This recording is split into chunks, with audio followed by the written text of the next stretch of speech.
The morning sun bathed Ibadan in its golden glow as the Aruka set up her food stall, a modest corner on the bustling roadside of Makola. Yet, despite its simplicity, a collection of wooden tables, aluminum pots, and a patch canopy, it was the most famous food spot in the city. People came from far and wide to eat her piping hot amala, tender jagiri, and uidu that seemed to dance on the tongue. Her shop wasn't just a food stall, it was a hub of activity. Under the shade of brightly colored tarpaulins, customers squeezed onto wooden benches, chatting and laughing as they ate. No one cared about the heat or the occasional dust from passing cars. Iaruka's food made everything worth it. Despite her success, whispers floated among her patrons. Why did a woman as wealthy as Iaruka still choose to sell food by the roadside? Why not open a proper restaurant? Some claimed she was deeply superstitious, believing her fortune was tied to that exact spot.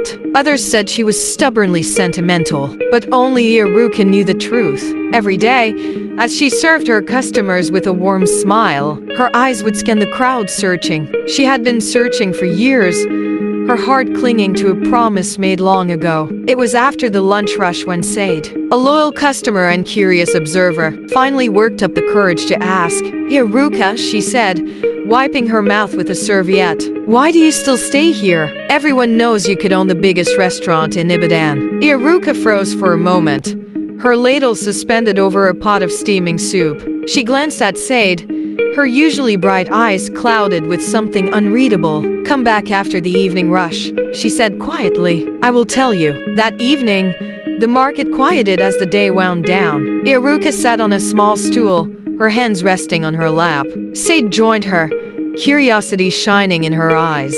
"Years ago," Iaruka began, her voice soft, "I wasn't the woman you see now. I was just a young mother with a little girl named Ruka. She was my world, bright, lively, and full of dreams. But life was hard. My husband had left us with nothing, and I struggled to make ends meet." She paused, her fingers twisting the edge of her apron. "One day, Ruka told me she couldn't bear to see me suffer anymore. She said, 'Mama, I'll go to Lagos and work. I'll come back with money, and we'll have a better life.'" Tears welled in Iaruka's eyes, but she blinked them away. She left with a bag of clothes and her favorite scarf. I begged her not to go, but she was determined. She promised to come back. That was 20 years ago. Said's heart ached as she listened. "You've been waiting for her ever since?" "Yes," Iaruka said, her voice trembling. "Every day, I look at the faces of my customers, hoping one of them will be her. I've stayed here because this is where she left me. I can't leave. Not until she comes back." Said wiped her eyes, struggling to find the right words. "Yeah, what if she's not coming back?" Iaruka smiled faintly, though her eyes glistened with unshed tears. "I know what you're thinking. There are days I ask myself the same question, but then I hear her voice in my heart, promising me she'll return. Until I see her, I will wait. This roadside is not just a place where I sell food, it's my anchor, the place where she will find me." The streetlights flickered on as the evening deepened, casting long shadows over the stall. The distant sound of honking cars filled the silence between them. Said placed a comforting hand on Iaruka's. "You're stronger than anyone I know," she said softly, "and I hope one day she'll walk back here and see the incredible woman you are." Iaruka's gaze wandered to the road, her heart heavy yet hopeful. "So do I," she whispered, as Said left that night. She couldn't help but glance back at the aging woman sitting alone by her stall, her eyes fixed on the endless stream of passers-by. For Iaruka, each day began and ended the same way, with hope.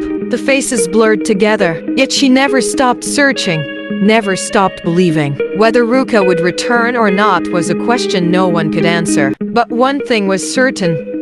As long as she had breath, Iaruka would remain by the roadside, waiting for the daughter she loved more than life itself. And so, the bustling streets of Ibadan bore witness to a mother's unwavering hope, a love that transcended time, and a heart that refused to give up, even in the face of silence. Please remember to subscribe to this channel and give my video a thumbs up. And I'll see you in my next video soon. Thank you.